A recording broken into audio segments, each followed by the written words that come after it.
That's what I'm talking about, son. Get you some of that daggone pie. Woo-hoo! Looky there. There's your bug-eyed big one right there. Getting started. We're getting started. Here's what I'm talking about. Gosh dang gorilla. Let's go, baby. Straight meat. God, look at that biggin.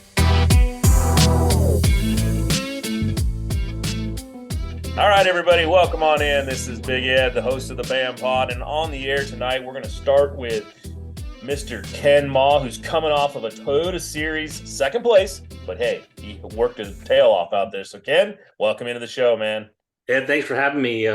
Yeah, I would say you did the intro right. Working the entire field. Some of the toughest conditions I have been a part of or even seen more or less anywhere but on the Delta.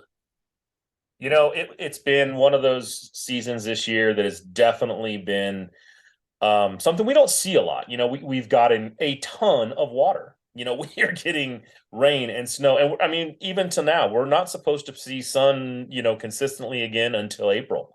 And we're still in mid-March. Yeah, no, pretty crazy. Obviously we need it. So the bigger picture is that, that's going to fill our reservoirs and things. Nobody beats Mother Nature. I mean, like Clear Lake went from, I always tell people Clear Lake in December was at a minus 0.273 before the rain started. Mm-hmm. And I just looked at it yesterday morning and it's at a plus 8.16. Whew. So, and full pool is 7.43 is considered full pool there. And we still got some storms coming in, and that's the big thing. Yep. So we're gonna be back to one of those years that that thing's gonna be flooded for maybe a little bit, and we'll have the water, and hope everybody's safe out there. But let's talk a little bit about how some of that influenced the Toyota Series event down there. Every report I heard before from every guy I talked to was, this is so tough. I mean, guys were catching 1 and 2 fish a day. Okay, so I don't know if you looked at my my Instagram or my Facebook.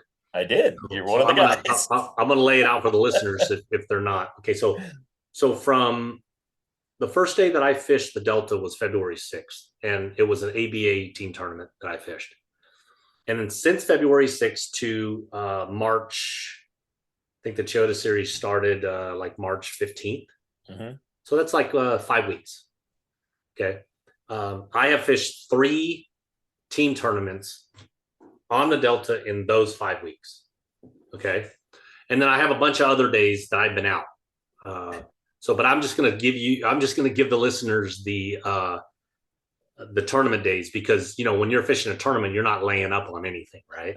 Right. Okay, so here are my keeper counts for the tournaments that I fished from February 6th to March 15th. This is 2 people fishing in a team tournament. Okay. The first tournament that I had no practice, no anything, Jason and I caught 2 fish. Mm. We weighed 548. It was second place by 0.40. Second place. Wow. Okay. Then 3 weeks later, we fish again, and there was that weekend there was a little better. Armando Luriziaga won that event with 15 pounds, mm-hmm. and there was 2 limits. In the first tournament, there was no limits. Wow. Like there was like 14 boats, no limits. A second tournament, there was like 15 boats. There was 2 limits. Armando had one. He won with 15 pounds. Jason and I caught 3 for 7. 5th place. Wow. 5th place. What is 7 pounds? Okay. The last one that we fished, which was basically the week of the Toyota Series. I thought I had found a little something on Saturday, because I went out and I thought I found a little something on Saturday. All that snow melt and all that stuff came down. I could not believe that. I ran into an area and it was on Saturday, it was like 1.5 foot visibility at around 1 o'clock. That's about what time I found these fish. And then I ran in there on Sunday for the ABA, and I ran in there a little bit earlier because they're not biting anywhere else. So I ran in there at 10. So it wasn't even 24 hours later. And when I say it was blowing mud, you couldn't throw a black Colorado spinnerbait up on the bank, and you threw it up on the bank in 3 inches of water, it was gone. Couldn't see it. So needless to say, I didn't even make a cast. So in that tournament, we caught one fish for 317. Get this. Fourth place. Yeah, it was fourth place with one fish, and it was second big fish of the tournament. That's awesome. So you're talking about if there was a panic mode for me, you talk about panic mode. I got Toyota starting in 3 days. Like I literally going into Toyota, I thought I thought there was a possibility that I was gonna blank the entire tournament. Wow. So yeah, the conditions they still are. I went out today. The mud is still blowing. It's still infiltrating a big part of the delta. The water temps are up, but the mud is still blowing deep. And really, what happened? To segue into that, I went out on Monday, went out on Tuesday in the monsoon, which it wasn't a waste. Because it really helped me make my decision on what I was going to do. So I'm still glad that I went out and braved the 30 to 40 mile an hour winds and the rain that on Tuesday. But I basically on Monday, I went into a little area where the water was right, and I had 2 bites, and I had no idea that those 2 bites were going to turn into almost 52 pounds in second place. I mean, and that's genuine, I mean, I'm sure, I did an interview with MLF, a pre-tournament interview. And I actually told, the writer, I said, on the low end, I could see 45 winning this thing. And I would say that to pick a realistic weight, I was dead on. I said, someone's going to need to catch probably on the higher end, 51. And if they don't win, they'll be second. And that's what happened to me. I caught 51. I caught 51.14 and I was second. Wow. Yeah. Nice prediction. Yeah. Well, I mean, you can kind of, you should be educated. No, absolutely. I always say this. If you don't know where you're at and you don't know what your goal is, how do you obtain it? Right. Right. I mean, that's you can obtain. It's like if you work for me and I told you to go work, but didn't tell you what I wanted done, what would you get done? Yeah. So yeah, I'm always really good about that. Me and Phil Dutra we're always talking to each other. That dude like carries a calculator around with him. But yeah, we try to figure out, what is it going to take? How's it fishing? That kind of stuff. Yeah. Well, I know you've got a couple tournaments coming up on the Delta again, still before, and a major one. So I don't want to ask you how you did it. I don't want you to give anything away, but if you've got, if you got some tidbits on how to approach that kind of, because that's not always rare on the Delta to have mud show up, to have that water coming in pretty good. It is rarer, I want to say, but it does happen. It's basically been an unusual year for sure. But I understand what you're saying. And I don't mind, I let MLF take a picture of my baits because it's changing. Oh yeah. It's not going to be the same tomorrow. Yeah. So I don't, most of the time there's really nothing, to hide because, not only does somebody need the baits, they have to understand the tides. Yep. They need the area, and then, like I said, I mean, I really fished a really good tournament, Ed, because I turned 2 bites in practice into everything that I could produce. And it was rewarding. Yeah. I was real satisfied with my finish. You always want to win. I think the funnest part of it is going against your, one of your best friends and your travel partner, for us to go 1-2, it'll be a memory that I have forever. You know, so That's- the fishing, good to answer your question. Sure. I basically, you know, in March on the Delta, you can keep things really simple. You know, you can actually win like Salvucci. He won on one bait. He caught all 15 fish on a spinnerbait. Yeah. The most simplest $6 spinnerbait. So, I mean, that's what it's like the most simplest $6 spinnerbait. You know, it was a double Colorado, you know, gold blades, chartreuse and white. And he put a Kitech trailer on about it, no trailer hook, you know, the first 2 days. Okay, that's a tough, you know, that's tough for people to think to just do that. It's like go out there, you got one rod in your hand, one bait, and go, yep, I'm gonna win this thing. I mean, yeah. I'm sure he wasn't thinking that right off the bat, but yeah, not as tough as it was. I don't think anybody was really thinking that. I mean, you know, it's when you're looking at the conditions you guys were looking at, and to say that and then go, oh, I'm gonna go win this thing. I think that was a really tough one to put in your head. Yeah, you wanted to. Yeah. So and here's what I tell you. Remember, I had 3 tournaments leading up to the MLF where 2 people in my boat caught 6 fish, 6 fish in 3 tournaments. Okay. So needless to say, the first day of the event, you know, I weighed 14.4 and I caught maybe 9 of them. You know, so to go from what was going on in my spring, you know, to catching 5, and I was thrilled to have 14 pounds. I mean, when I say thrilled, I was like I know I'm off to a good start, you know, and I was in 12th. Yeah. You know, so I was right there, you know, and so to keep things simple, I basically threw 3 baits. You know, I threw variations of each bait, but you know, I threw a vibrating jig, I threw a 1/2 ounce Bill Lewis rattle trap, and I threw a 1.25 ounce punching rod. You know, the punching thing has not developed yet.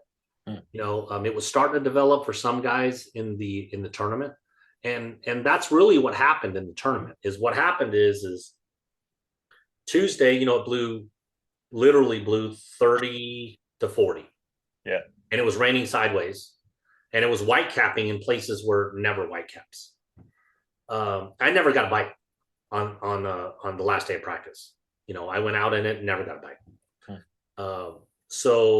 But what happened is all that weather went away, and then Wednesday, the start of the tournament, you know, we had like a little 12-mile-an-hour, you know, kind of northwest wind. It was a little bit, you know, kind of chilly, but that was the beginning of the warming trend.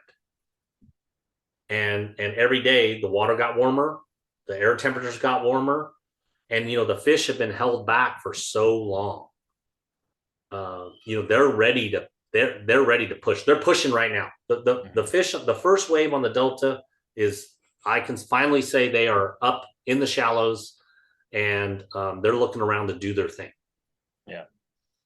So yeah, we're already basically 2 weeks away or 2 weeks into what should have been the spawn start out here. So yeah, typically on the Delta, I would say the first initial wave of them, they could go as early as the first week of March, you know, so I would say that they're at least 2.5 to 3 weeks behind. Yeah, for you sure. know, because normally what you would see in this, what you saw in this Toyota is normally what happens at the end of February. Yeah. So it's about that far behind. Was there anything that really made a difference as far as, you know, you're talking about the mud was just going, it was just did you have to find cleaner water? Did you stay in that dirty water? What was it? Actually, probably one of the best questions about the current conditions that you could just ask. So after my ABA tournament on Sunday, and seeing all that mud blow down in an area where I thought, you know, like I kind of on Saturday, I like, dude, if this happens tomorrow, I might be able to catch 5 and weigh, you know, 12 to who knows what, right? Because I felt like if someone were to catch 14 a day, which is 42, that would be a good tournament. And if you look at the results, it was a good tournament, right? So that was kind of my mindset. And then obviously, I always say this is on any given day, on that body of water, I can go for 30, right? What I'm saying is I'm capable of going for 30. So that's what I was hoping to have happen. And then when that didn't happen, and when I weighed one fish, and this is what I would tell the listeners, you have to be critical of yourself. You have to look at what you're doing, and you have to be willing to change, because if you continue doing the same thing and you continue getting the same result, it's more than likely because you keep doing the same thing. So I really scratched everything on Sunday, and it was helpful. And although I've probably been to every corner of the Delta, I just started going. I looked at it as kind of like an Apex event. And I'm like, and I told Nick, I'm like, dude, this is what we need to do.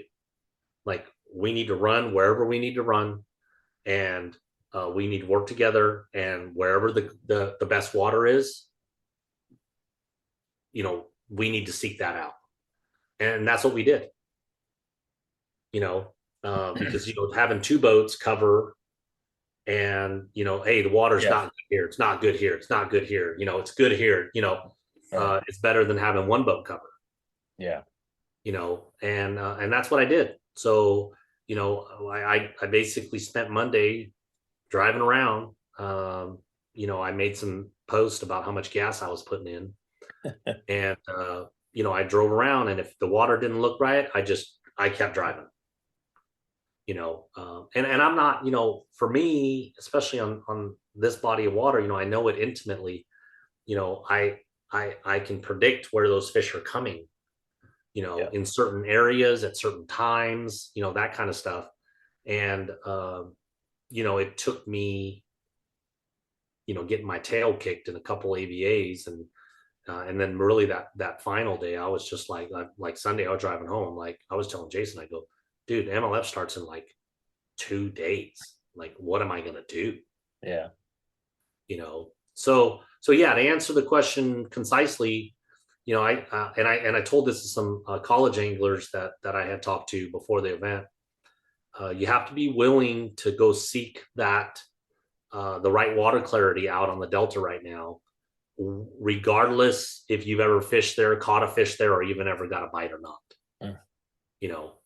I think that is one of the key things right now. And I even said that to Nick. I said, dude, we need to go find the right watercolor. That's the number one thing that we need to do. Second, we worry about how to get bit after we find that watercolor, and normally you don't have to approach it that way. Bass Angler Magazine is your guide to better bass fishing. Bass Angler is dedicated to helping you catch more and bigger bass no matter what time of year or where you live. This is not your ordinary fishing magazine. Every issue is jam-packed with 30-plus articles from the world's best bass anglers. Bass Angler Magazine is available at bassanglermag.com, Tackle Warehouse, Bass Pro Shops, Cabela's, Gander Mountain, Walmart, and better tackle shops everywhere. Bass Angler also makes a great gift for any angler. Get Bass Angler today and start catching more bass tomorrow. Visit bassanglermag.com or your favorite tackle shop. This is not your ordinary fishing magazine. bassanglermag.com. It's always tough to think about, tidal waters and the way that they react this time of year. How much did the tide come into this, as far as would it slow enough to find a clearer water? Would it help clear it up? Or was it just that the fact that water was flowing so hard, so fast, that it wasn't making a big difference? No, that's exactly what it was. The water was coming, and it's going to the Pacific Ocean, whether you like it or not. and it was coming regardless. The tide still came up and down, Right. but there were some areas where typically when the tide's going down, it's going one direction, Right. and then when it's coming up, it's going the exact opposite direction. So some of those tighter sloughs and stuff, it was like it was like the American River. The American River is flowing one way all the time. Right. Right. The Delta, there was some sloughs in the Delta where it was just flowing out the whole time because there was that much volume of water going through it. Now you could see the watermark. Yeah, go up or down on the bank, and on tules or trees, you can see the watermark go up and down. but as far as incoming coming this way and outgoing this way, it was just outgoing flowing the whole time. It was just getting higher flowing out. Yeah, or lower flowing out. Exactly. Yeah. So I would say the tides, for this event didn't play a huge factor. It's still, for me, it still played a factor in when the fish wanted to bite. Because like I said, I turned those 2 bites into that. And as the tournament went on, I basically adjusted every day, and I would almost say by minute, but that's when you're really in the zone if you're adjusting by minute. But I would say like by each hour, I was adjusting every day, and I was figuring out more and more as the tournament went on. This is all kind of, I wanted to touch on this and talk about this tournament, but there's another tournament coming up, and I really believe that this weather, just because of how there's no way this is going to slow down. There's no way that this is going to be anything different. But we have this event coming up, and it's called the Western Bass Shootout. You're a part of that. It takes the 50 top guys on the West Coast right now, and it puts them in this big, massive tournament. And I want you to talk about it a little bit because you're going to be one of the anglers in it and what it's about. But talk a little bit about how you think, because we're still expecting rain all the way through April, or all the way to April. Right. So, and we're getting feet more of snow. We're getting lots of melt off still going to happen. We're going to have all this rain. Do you think the conditions are going to be that much different coming up to this big event? Gosh, such a complex question. Well, I know you're not a weatherman. I know you're not. Here's what I'll tell you. I'm concerned. Well, let me answer your first question. Sure. At this point, where the water temperature is, and again, nobody beats Mother Nature, right? So if she decides to make it 30 degrees, then it will kick the Delta back into winter. The days are getting longer. The water temps are rising no matter what. And typically when you get this far into the warm weather and the longer days, nothing stops those fish from doing what they want to do. Not even the mud. They'll go up there. The only difference is it makes it more difficult for us to present something to them to fool them with. Right? So I would say that come April 14th, when the Western Bass Shootout starts, the fish are going to be, the Delta is going to be in all 3 phases at that point. There's going to be some post spawn, a lot spawning, and there's still going to be a whole bunch that are pre-spawn. I think that's going to happen regardless of what happens. It can blow mud. They're still going to go up there and spawn. Right. So your other question about do we have concerns, and can this linger? Yeah, I think it can, definitely, because, they got to let a lot of water out, and if it stays dirty, then, that dirty water is going to make it tough. The issue, what happened in practice in the MLF, that it was still cold and dirty. Right. What happened after day 1 is the cold went away. The dirty stayed. Okay. So then you had dirty warming water, which is much better than cold dirty. Yeah. Right. Yeah. So in April, you may have dirty, but you're not going to have cold. Right. We're talking 25 days. That's 3 weeks.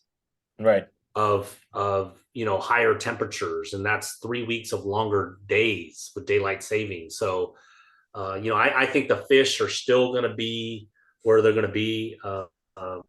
If it stays muddy or if the wind blows during that event, it'll bring the weights down. But I could realistically see, on the low end, 67 to 69. That's 23 a day. Yeah. That it would take to win this. I'm not, it's the Delta in April. It could take 80. Right. 80 is a big number, but I think realistically, the person that wins this without any truly adverse weather is gonna have to catch, 21 a day is 63. Right. And if somebody catches a 28-pound bag, and that's only 17 and a half pounds the next 2 days. Well, I was going to say that was almost, I want to say that was almost reached twice during this tournament. I think there was a 24 and a 26-pound bag. Mark Lassane. I know Lassane hit. The big boss had 26 something. He had a 10-10 and like a 7-pounder. Mm-hmm. That was the biggest bag of the tournament. And the next highest weight was Salvucci's day one weight, which was 22 pounds. 22, okay. Yeah. And then Rachel Yabribe had 21 something from the back of the boat on day one. So those were your three. Yes, those are your three biggest bags. And then there were not that many 20-pound bags weighed in. No, there wasn't. I think it was 5 or 6 is all. There was 2 the first day, one by Nick and one by Rachel. Mm-hmm. I think there was only 2 the second day, mine and Mark's. Okay. And then the third day, there was only one 20-pound bag, which was Logan Hunsey. So I might be leaving somebody out, but yeah, there was only 5 true 20-pound bags in the tournament we just had. Yeah. So it's still, so now you're looking at April, that's coming up, and that's going to be, there's a whole lot better odds of being a lot more 20-pound bags in April. Yeah, I think the fishing is going to be way better. There's going to be more limits caught, and then in the shootout, the talent pool of the shootout is ridiculous. Yeah, I was just going to say, you've got 50 of the top West Coast anglers going out after it. And, and it's from, let's talk a little bit about this thing. First of all, one, it's what, the top 4 events out here in the West. Organizations, I don't want to say events, but organizations. It's the top 4 organizations. They have invited only 50 of these anglers, and they are some really good guys, and they're fishing for a lot of money. Yeah. So, Pete, the viewers can go to, westernbasshootout.com. You can see the angler list there. They put up a highlight reel and all that other stuff. But when you look at the list, right? And I'm not going to spend all the time, going down it, but you look at, Joe Uribe, 3-time MLF winner, 2-time one bass winner, right? I mean, he's a winner, right? Yeah. Sean Minderman, right? He's won an FLW event, made multiple cuts. John Branch was the AOI. David Valdivia has been AOI at MLF, twice. Kyle Grover has won an MLF event.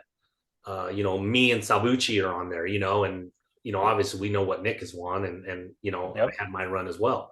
So, you look at this list of anglers, and I mean, it's tremendous. It's people that have won at the highest levels. Yeah. So you couple that talent pool on a fishery that's ready to explode. Literally we could be hitting this at the proverbial right time.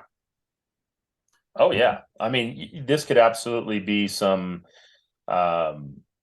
huge weights. They're, like you said, don't mind yourself there. You're one of the best out here in this area. You've been top notch, everything.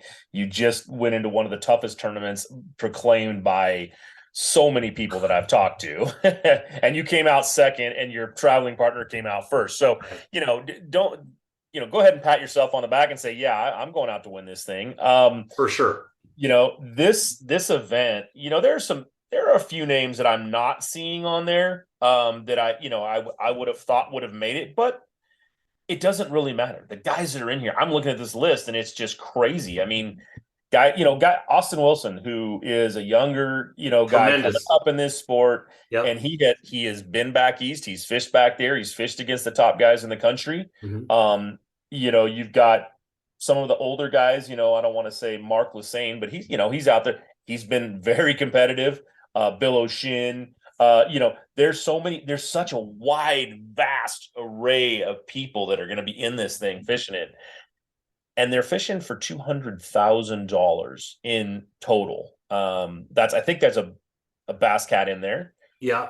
As one of the things, and then $100,000 cash. Bass U, folks. Information is pouring over. If you want to learn more about every lake, how to fish shallow, deep, in between, skipping docks and rocks and cranking, slow wiggling, chatter, smattering, you get it at Bass U.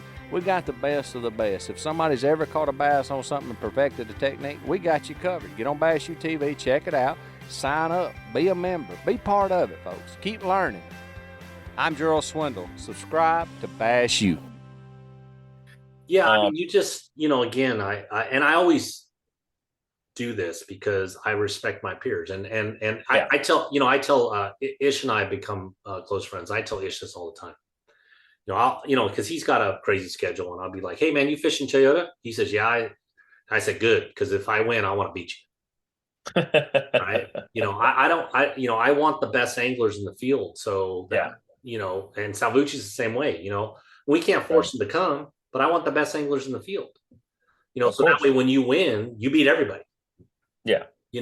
But yeah, I mean, just like, going down the list, I mean, there's so many, John Pearl's a champion. Christian Ostrand's a two-time champion.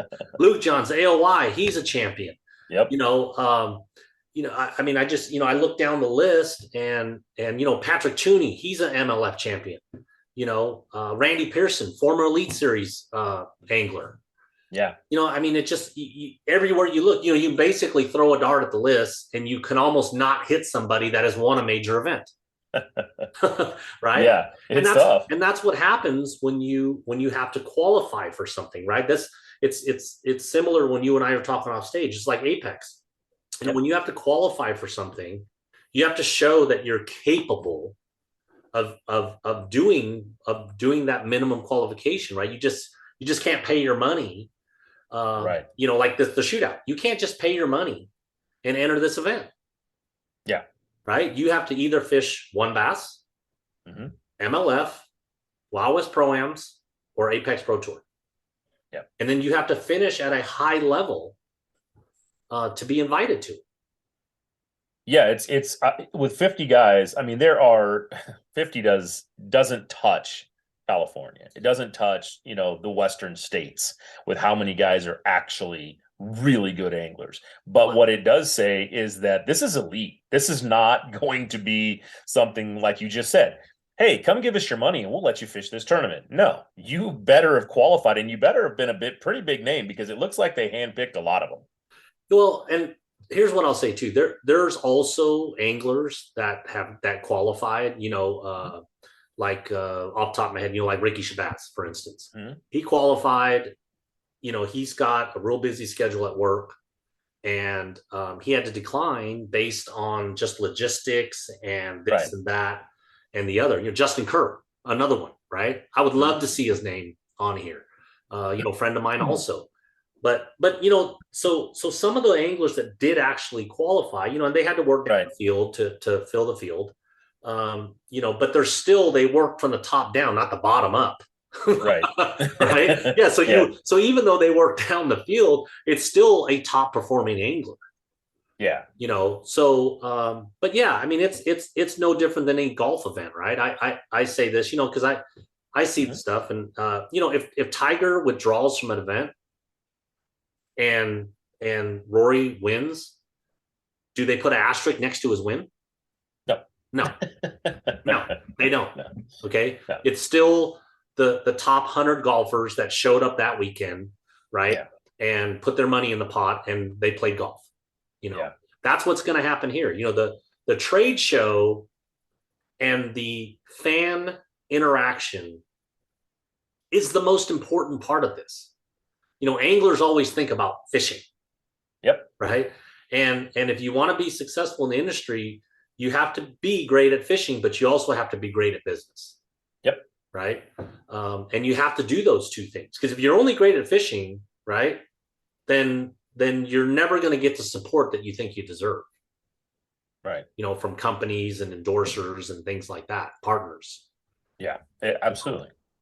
So, that's kind of what this, for me, that's what this whole event is really about. Is, and we had this before we kind of got this, we had this before, but you don't say Western, but I'm going to say Western out here. The West does not always get the support that those of us who work in this industry, or those of us who want to be a part of it, think it deserves. Because there are such great anglers that come out of here that say, hey, yeah, I mean, look at you look back east and you look at the big events, and and I've talked to a lot of those guys, and they all wish they could come out here and fish. They wish that these tours would go this way. And there's a reason for it. It's because we have great fisheries, but it's also because we do have a lot of really good assets out here and a great place to be a part of. We just need to figure out how to get the local fans to start showing up to come to these events. And when you put on an event like this, yes, that has so much to offer, yes, yeah, you're going to see these. You're local. You're right in downtown Sac. It doesn't matter where you live. You can make it to Sac in less than an hour to an hour and a half for the most part. There's millions, there's tens of millions of people within an hour drive here. Right. And the event's going to be at one of the biggest event centers we have. It's going to be a part of this major downtown, good parking, easy to get to. There's going to be so much stuff walk over to Old Sac. Yeah. I mean, like, if a family wanted to come over and hang out for the weekend, right? Which is what Sacramento wants. Right. You can go, you can visit the Capitol, you can, if you wanted to spend one of the days and drive up to Tahoe. Yep. Right. I mean, Tahoe's only 2.5 hours away from Sacramento, right? You could be at snow in like an hour and 40 minutes. If you want to drive to the coast and go to the beach, or go to Napa and go wine tasting, right? It's close by, right? And then as an angler, I hope you come back around 3:00 to watch us weigh in. Right. Yeah. I mean, I look at this and I get excited for it because I am hey, I'm a fishing nerd. I like this stuff. Me too. I like this, my girl asked me the other day, she's like, do you really think watching fishing on TV is exciting? I'm like, well, yeah. Yeah. Yeah. I'm sorry, but I do. Yeah. I know a lot of people don't, but there's a lot of people that don't like baseball, and I love baseball, so I watch baseball too. Yeah, and really going back, you touched on it about us not having something like this, right? There's so much work from so many people to get an event like this lifted off the ground. Yeah. And let me tell you, the second part of this, let me interject this, but the second part of this show that we're doing right now is going to be one of those guys that's doing it. So right, we're going to let bring him in. And there's you can't even name them all, and the anglers, they have to do their part too, right? And it is the whole thing. I think, Ed, what you started this whole segment with is engaging and interacting with the community. We run fishing tournaments, and anglers here and everywhere, they pay their money. Organization, takes your entry fee. They keep some of it because they're a business. They have to make some money, and they shuffle it back to you. You get back in your truck, you go home, you post your third place trophy on Instagram and Facebook, and you go to work on Monday. That's what it is. Yep. That's what it is, over and over and over and over and over again. Yep. Okay. And then, obviously there's, like MLF has a great media platform. That's why I fish at Wild West, because, they have a great after media platform, television with Apex. that matters to me and my endorsers and my partners. Right. But if we keep doing this, yeah, right, what I just described, right? That's, and I don't mean that in a derogatory way, right? Because I still fish 14 boat team tournaments because I want to have fun with Jason. Yeah. But if we keep doing this same thing, right? Are we going to get the same result? Of course. Right? Yeah. It's like basically what you're leading to is it's the definition of insanity. We're just doing the same thing over and over and expecting different results. We're never going to get there. Not unless we actually show people what we have to offer, and what we have to offer as anglers is information and excitement and learning a sport and learning to do this. And this is a sport that's it's not a super elite sport. It's becoming that a little bit, but at the top level. But for anybody at the average angler on the weekend wants to go out and have more fun, there are shows like this one. There are events going on that you can go out, and guys like yourself who have been at the top of this game that, playing, are right there to talk to and understand and show you and bring you into this sport to help you have a better day on the water, and show your kids and show your wife and show that you're going out and you're having a great time, Yeah, and it's not just for that. It's go to these shows and see what we have to offer. Yeah, go eat some food, walk around. Hopefully the weather will be beautiful, right? Look at some vendors, look at some boats, look at some engines, look at some, look at what's coming out new. That whole bit, I don't think that, I could put it any better than how you just put it. So we continue doing the same thing. And we continue complaining about the same result, right? Because that's what people do, right? Especially on social media, right? Oh yeah, they're whining about this payout. They're crying about this postponement. They're doing this or doing that. And my thing is well, other than complaining, what are you contributing? Right? How are you making the industry better? And I look at this list, and I picked a lot of young guys, like Hayden Lee. Mm-hmm. Okay. He's 23. Luke Johns, right?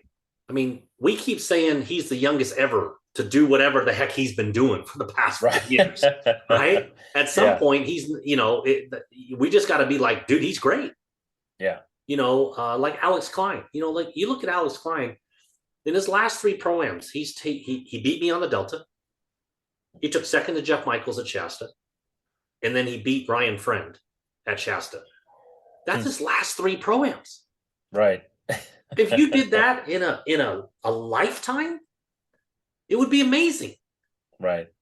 So when I look at these young people, and I look at something like the Western Bass Shootout, where they've never seen, they may know what West Coast bass was way back in the day, right? Because they went out to Sacramento back then. Right. But they don't really know it. Mm-mm. They just heard of it. So when you look at these young anglers who, and I point those, and there's others, but I point those guys out. Yeah. Austin Bonjour, he's another one, Yep. Because they have to do something here. And there's 2 things that I love about Apex and the Shootout. Apex, they hold high standards of their anglers. Right. Right. Your boat wrap has to be meet certain criteria. Your jersey has to meet certain criteria. It's outlined when you have to wear them. It's clearly outlined on how you interact with community and fans. And the same thing is happening at the Shootout. Mm-hmm. And when you're around people that are doing it the right way, they don't have to tell you to be better. Right. No. Like if Ken Mah and Randy McAbee and Kyle Grover and Scott McKenzie and whoever else, Jay Bradshaw, if they look sharp, they're all doing the right thing, and you're standing there and you're not, you're going to get right quick, or you're going to get left behind. Yeah. Right. Absolutely. So well, and that's basically what's going on. pay attention to this region, pay attention to this area, because I'll be the whatever to say, whoever's saying it, this is growing out here. It's finally being taken a little bit serious. And it won't be totally until we get the fans to come out and start spreading the word. I've been to events back east. I've been to events down, in Georgia's and, all the Tennessees and I've seen what turnouts can be, because they actually, one of the things that has stuck in my head forever was the last time the Bassmaster was out here. They brought their tour. They went out of where you guys are going to be going out of, down in Sacramento. Guys were fishing the Delta still, so they were making the big long runs all the way down there and still doing well. And the local media came out, the people came out. It was actually a pretty big crowd. They had a lot, not that much like expo stuff, but they had a big crowd of people still showed up and supported it. Right. But when the news showed up, the headline on the news was, look how shiny those boats are. Look at how the lights are on them. That's pretty. When I've been back east, I was sitting there and got blown away, because the guys on the newscast, the women on the newscast that were talking about it, knew the anglers by name. They knew what they had been doing. They had taken all the information.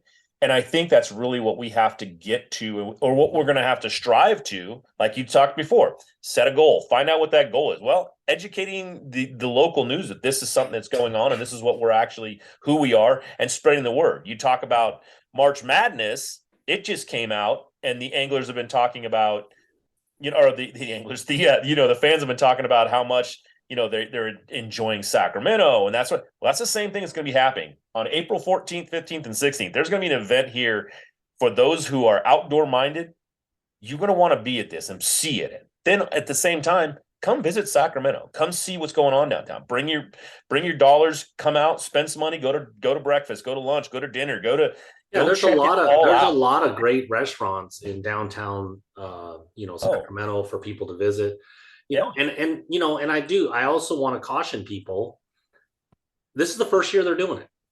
Yeah. Right. So, don't expect it to be the Bassmaster Classic in the first year. Right. That wasn't built in a year. Forest Wood Cup wasn't built in a year. I think people should expect a lot, but also they should temper their expectations.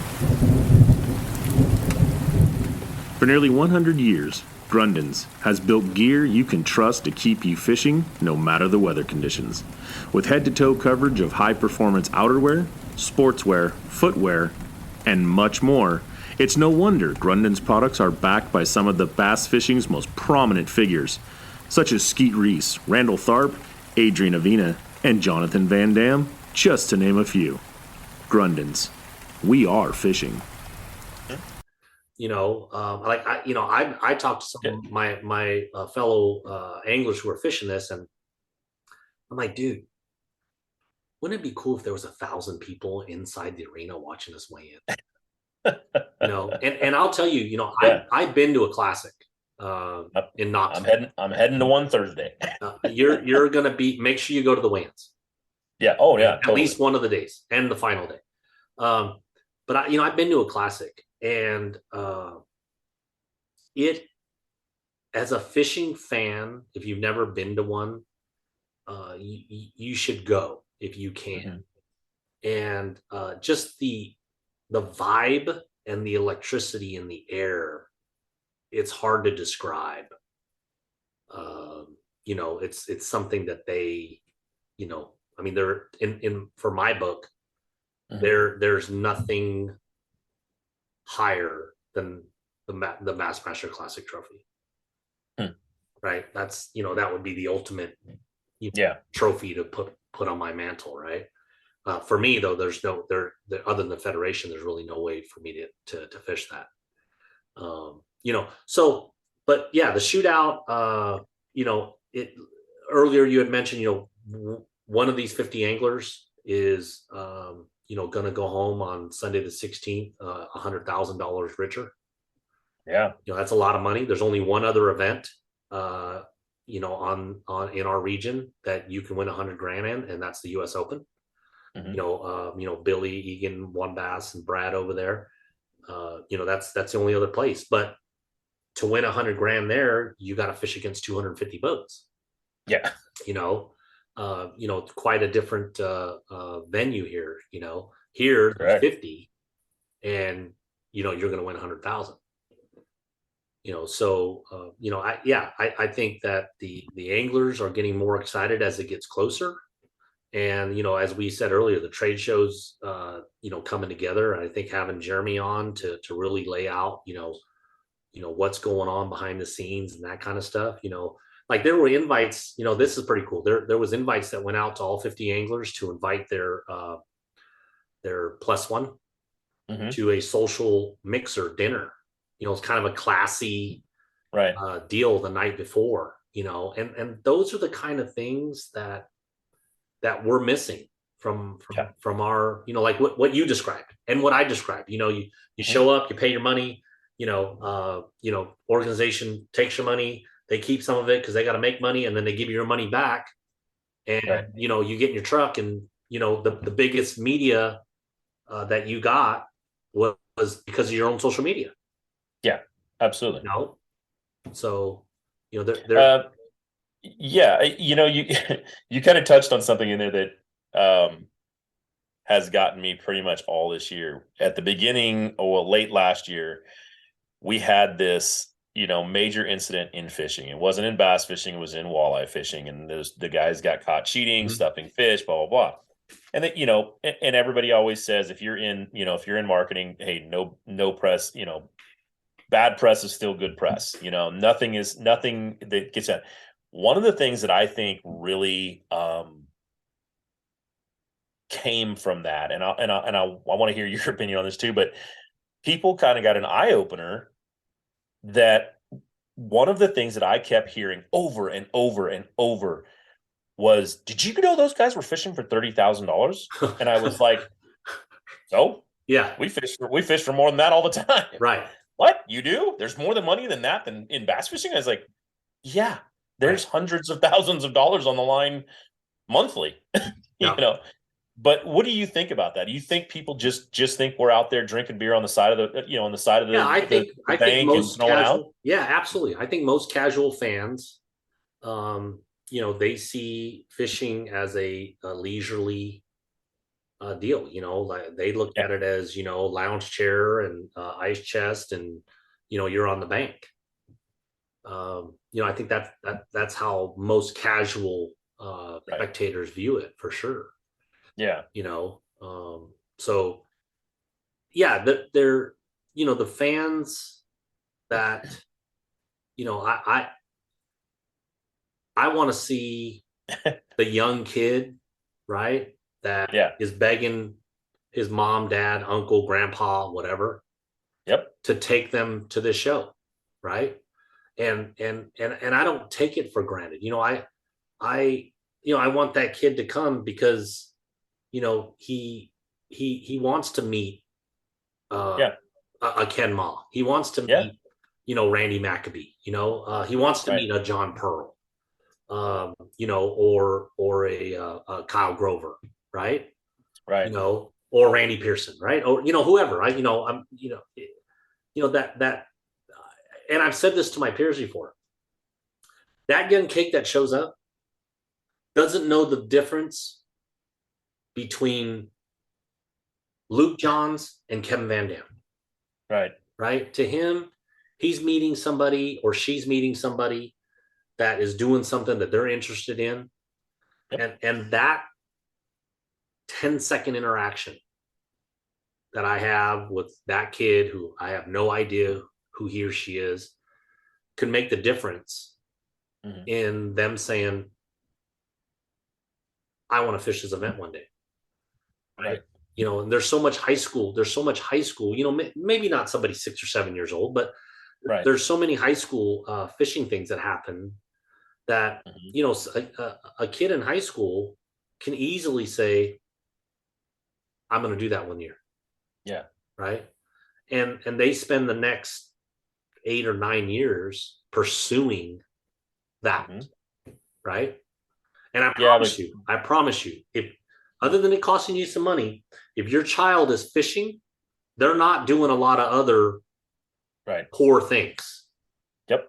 You know, so that's what it is for me. And, you know, I take every interaction, and if I can move one person to fish, then that's great. You know, and I think that when they get around, I mean, it's like you just said, when you, as an adult, you went to the Bassmasters Classic and you felt the energy, you felt the movement, you felt the, you know, oh my gosh, this is so awesome to be around.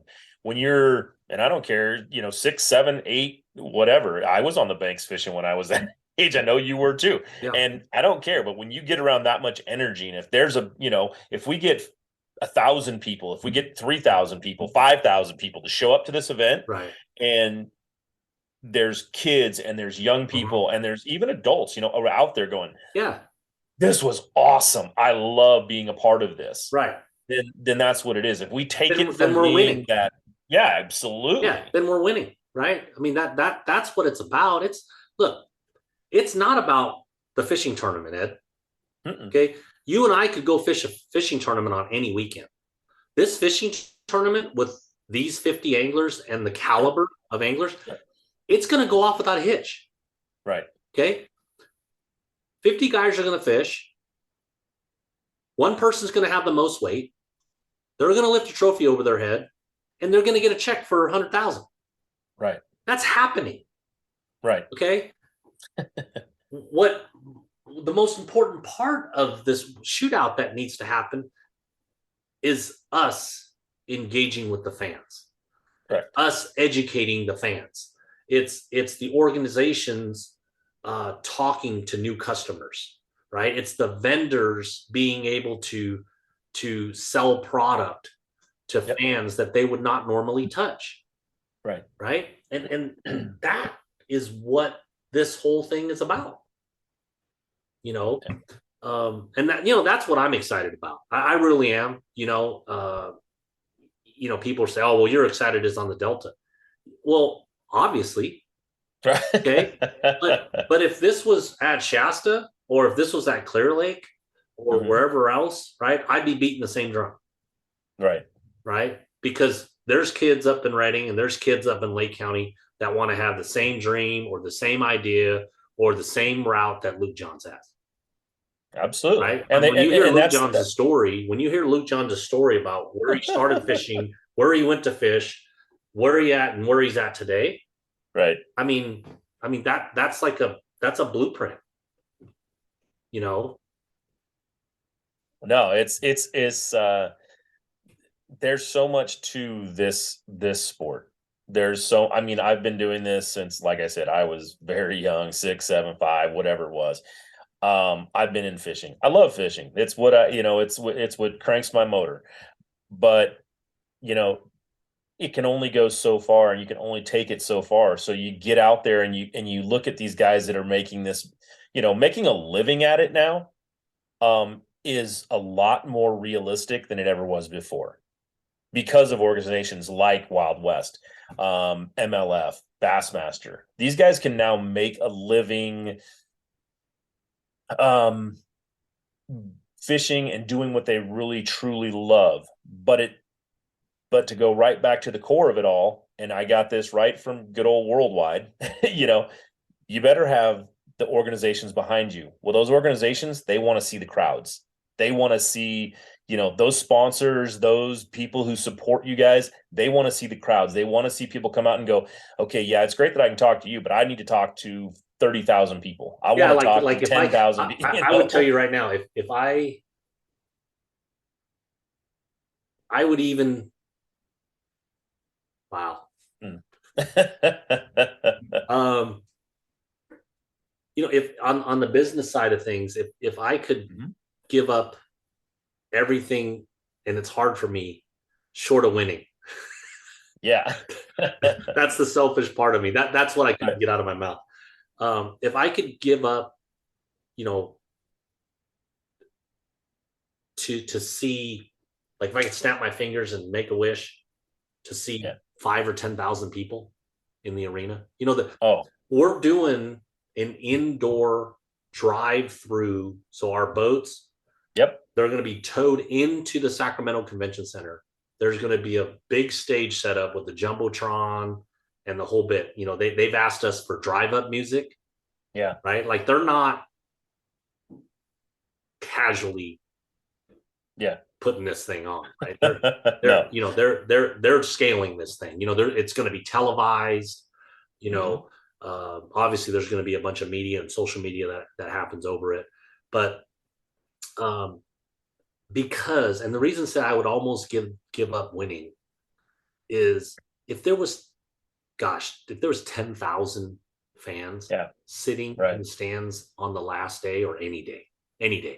But on the last day to watch those 10 anglers weigh in, that would accelerate the growth of this event, right? Oh, by leaps and bounds. And the long-term health of our industry in this event would matter more than me selfishly earning something.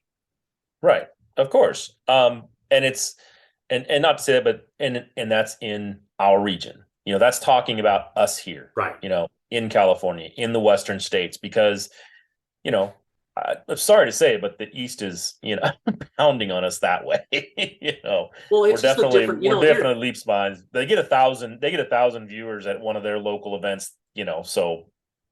Yeah, but you know, I talked to Alan Gray at MLF. You know, he's the new tournament director now, and you know, it's a different marketplace.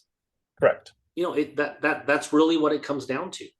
You know, and you can't, you know, like if you know, when I talk to them, I say simple things like, and they can't change because the Toyota Series is actually a national, right. It's a national program, right? Because they run the same systems, you know, in the Southern Division as they do in the Northern Division, as the Central Division, as the Western Division. So they can't just change the Western Division because it's a different marketplace, right? It's just like, you know, if you take, you know, convertibles and you try to sell them in North and South Dakota, it's probably not going to work very well. Right. I mean, it's just, that's not, it's a different market. Yeah. You got to take those to Green Bay. You know, and so it's the same thing, you know, it's the same thing here. You know, we have a different marketplace, and, you know, fishing for us is not a way of life. You know, I always say this, you know, Dad goes fishing for a weekend and the whole family is trekking the tournament. You know, that's their you know, county fair. That's their state fair event that they're going to. You know, here, you know, I've won events, you know, and, you know, I come home, my family's like, oh, did you win? Yeah. You know, it's just different, you know, and again, it's not nothing against it. It's just a different lifestyle. It is. It's a different lifestyle completely out here. Yeah. There is no that, you know, it's been said before, you know, back once you get, you know, east of the Rockies, everybody's got a bass boat and, you know, in their driveway, right? You know, and it's not that far off, because when you listen to some of the, you know, marinas back there that sell boats, you know, or marine stores, that sort of thing, they're selling more boats, you know, than we'll see in a long time. But it's one of those things that it's like, yeah, they take it serious back there. There's a lot of places to go. There's a lot of places to do. They respect the sport. They respect what it is, and they take very good care of it, and they nurture it. So we can get there. I mean, this state has everything to offer. Yeah, and it's still, our industry in our region is still a multi-$100 million industry. Sure. You know, so those, you know, if they're, you know, if they're selling boats back east, they want to sell those boats out west. Of course they do. Okay, so they want to sell them all over. Right. You know, but, you know, getting back to the event, I think that, you know, for all the listeners, you know, if you can make it on Friday, Saturday, Sunday, or all days, that'd be great. You know, if you see me, you know, putting my boat on trailer at Discovery, you know, don't be afraid, you know, walk up to me, say hi, you know, I'm just happen to be a guy that has won a couple of tournaments. No big deal. Be more than a couple, but yeah, it's, that is where we need to go. and let people know, hey, we're here letting you know right now. Come to this event. You will definitely enjoy yourself. You'll probably see a side of this sport that you never thought existed or never knew existed. Right. And everybody, just like Ken, almost every one of these anglers is so approachable. If you see them at your, fueling up at a gas station, understand they're probably getting ready to go fishing, so they don't have a ton of time. But don't feel afraid to walk up to anybody and say hey and say hi and say, man, I hope you do well out there, whatever, ask the questions, that sort of thing. Because that's what we do differently than every other sport out here right now. We're just super approachable people. And they're, ask the question you got to ask. So, and come out to the event. So Ken, we're plumb way out of time, but I'll make this talk. I know. And that's why I called you. Yeah.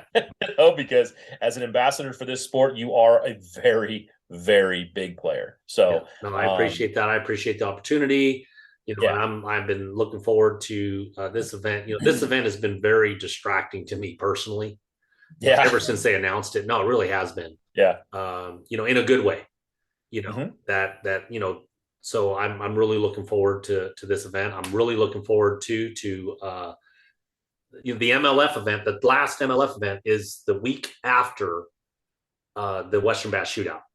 Okay. So, people are out there and they're on the fence about getting into that. Alan Gray and his team, Sal, tremendous. Though the dates of the Toyota is the April 19th, 20th, and 21st. Okay.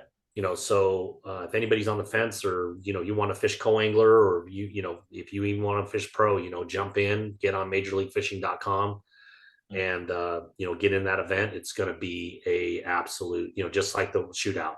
I literally could see, it taking 75 pounds or more to win both of those events. Wow. Well, you've heard it right there from Ken Mah himself. He's going to have 96 pounds. So, Ken, we're going to wrap it up. But thanks, man. I appreciate you every time. And everybody, I'm not sure how I'm going to format this show, but we're going to have Jeremy DeHart on here too, talking about the event and get you guys out there. So, Ken, thanks again, and we will talk to you all later. Thank you.